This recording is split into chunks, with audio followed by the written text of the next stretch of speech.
Welcome back to the Red Dice Diaries RPG podcast with John and Hannah. It's Thursday and we're cracking open the Postbag once again to see those lovely voicemails that you have sent us.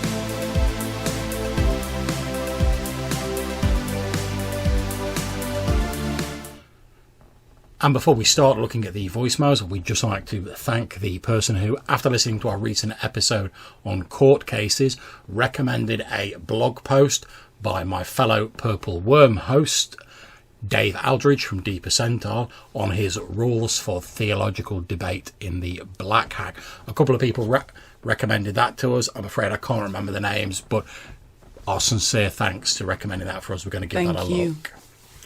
Okay, so speaking of Purple Worm co-hosts, our first voicemail is from my old mucker, Colin Spikepit Green.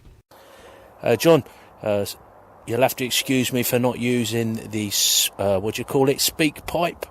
I haven't yet got round to checking it out. It's on my list of things to do. But I have not been sitting idly by. I've been catching up on the your new RDD RPG episodes.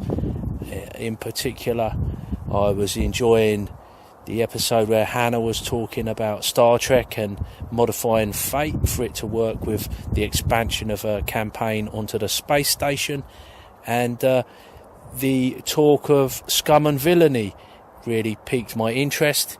I'm going to have to dig out my Blades in the Dark book and spend some time looking back through that. There's never a shortage of games to play, I find. Anyway, really enjoying it, and all the best with the new format. Take care, catch you later. Hi Colin, glad you enjoyed the podcast. Really glad you've enjoyed hearing me ramble about Star Trek. Looking forward to seeing what else we can put together, and hoping that you'll enjoy that as well. Yeah, and we've both been really enjoying the Scum and Villainy that Johannes is running, haven't we? Oh, yeah. And I know I spoke to Colin a bit about this the other night while we were waiting for other people to turn up to my my Midlands campaign, and we were sort of chatting about, it's got that sort of Star Wars flavour to it, really, hasn't it? Which is pretty cool, and it's got some interesting little mechanics to it. So if you're a fan of like Powered by the Apocalypse and you like a bit of Star Wars, give it a look. Absolutely, it's a very fun game. Okay, and next we have a trio of voicemails from that well-known OSR anchorite, Jason Connolly of the Nerds RPG Variety Cast. Take it away, Jason. Hey, John and Hannah, you did a great job with the How to Run a Game Online episode, the top 10 tips. I think those are some of the best tips I have heard. I've run games online for a little bit now, but the keep it simple, stupid thing, the KISS principle is huge. I know people worry about dice rollers and all this junk. You know what? If you can't trust people to roll dice at home, don't play games with them. Or if somebody has to cheat rolling dice, if that's what makes their life better, then why take that away from them? It doesn't hurt anything, ultimately. Just keep it simple. You guys had some wonderful advice.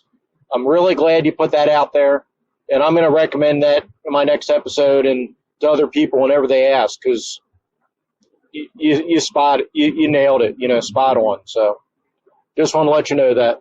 I'm really enjoying your episodes, and I'll talk to you later. Hi Jason, really glad you enjoyed the 10 tips for RPGs online. We'll be following up with some more 10 tips videos whenever we can think of 10 tips for something. And in fact, by the time this episode comes out, there'll probably be already another cheeky one up there, so I hope you enjoy that as well.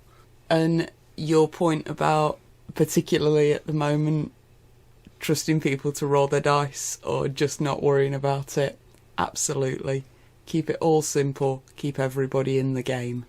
Yeah, I absolutely agree. I mean, if you can't trust people to roll their dice, one of the most basic things in a game, how are you going to trust them to be doing like the more complicated stuff in your game, Thanks very much, and we've got another message from Jason coming up now. Hey, John and Hannah, Jason here. Really enjoyed your episode on The Living Wall. I like your format. I think your show lengths are just about right. You're under that 20-minute mark, staying about 15 minutes, and you're doing a separate, interesting thing each show. it's a much better version of a variety cast than my silly show. So I enjoy that. I may retailer what I'm doing more towards what you're doing. I'll copy you. Ha ha ha. Oh wait, that's the mimic. That's a different monster. That's next week. No, seriously, I do enjoy the shorter episodes. I enjoy the more frequent episodes, and I really enjoy you talking back and forth. And, like with Living Wall, talking about pop culture references, talking about historical and, mythological references, how you can use them in your games. I thought that was really well done, and I look forward to future installments of this series as well as other ones that you're going to do. So keep up the great work. Hi again, Jason. Thanks for that. Hopefully you've seen that we've already put out an episode on mimics just for you. And if you or anyone else wants to shout out for a monster episode that they want to see, or anything else they'd like to hear us talk about, do let us know. Hey guys, Jason here. Really enjoyed listening to your Session 0 V5. Interesting stuff. I like your insights and your ideas into world building and the idea how to, if you're, which should be common sense to everybody, but if your players take certain skills or highlight certain things and you want to work them in the game and the idea of making sure you're playing a game everybody wants to play, and I think that's huge. Like I said, I'm really enjoying the new podcast and format, and I'm really enjoying these discussions. You're talking about different things, and don't be afraid to go in depth and do a longer episode like this every now and then, because it was really enjoyable. I love hearing you guys talk about this stuff. So talk to you later. Thanks very much, Jason. We really appreciate that call. I'm glad you enjoyed the V5 Session 0 sort of discussion that I had with Johannes.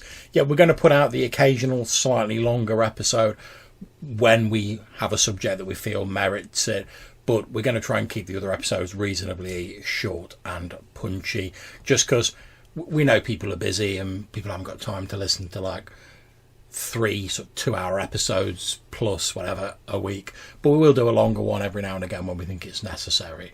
Thank you very much for the call. Hey, John, Hannah, Jason here. Enjoyed your court case episode. Hopefully I've left you a couple ideas to use for court cases in my latest episodes. But, one version that I like is Savage Worlds. So I've got the new version of Savage Worlds. I haven't opened it yet. I know that's a surprise. But I doubt this has changed. I pulled out my Deluxe Explorers Edition, and under Social Conflict, it works under 3 rounds if you're doing like a court case.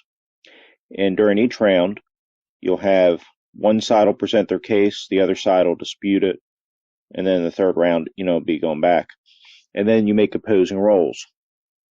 If the GM thinks a side makes a particularly good point or strong case, then give them a +2, -2 to their roll. Obviously, adjust this to your system.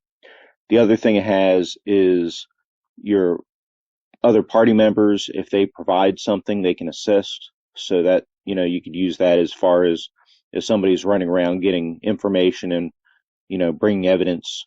You have that investigator that's running in the courtroom last second for Perry Mason kind of thing.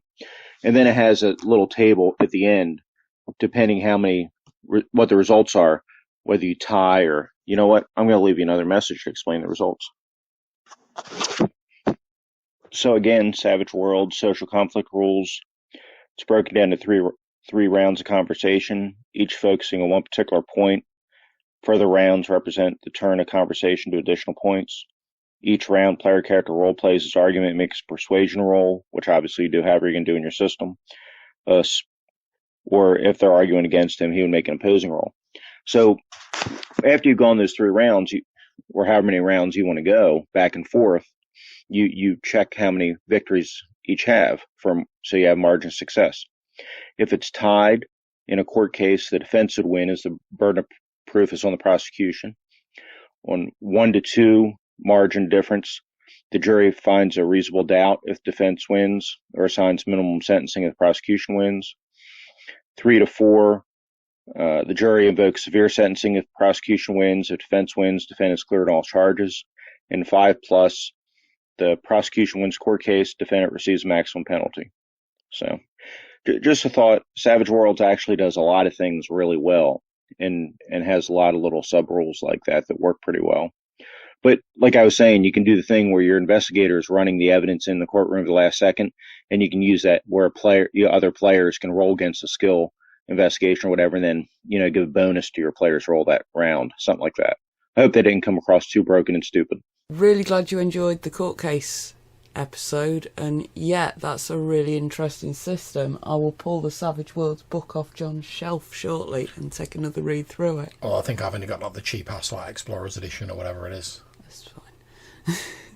But yeah, thank you very much, Jason, for this and for all of your calls. We will certainly have a look into that, and Hannah might end up using, or at least taking some inspiration from it for a Star Trek game. Because you're looking at a lot of different inspirations. There's been so many different things that I've looked at for this, and it's all going to end up in a big melting pot, and then probably a shredder. Okay, so thank you to the people who have left us voicemails. That's Colin Spike Pitt Green and, of course, Jason Connolly from the Nerds RPG Variety Cast. Thanks very much, guys. We really enjoyed sitting down and answering these voicemails.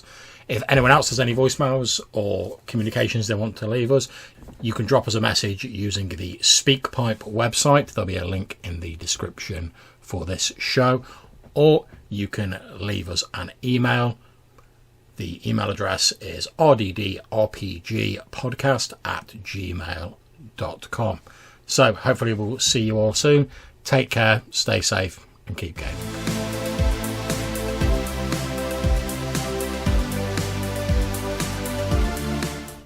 Hi Jason, really glad you found the 10 Tips Online RPG.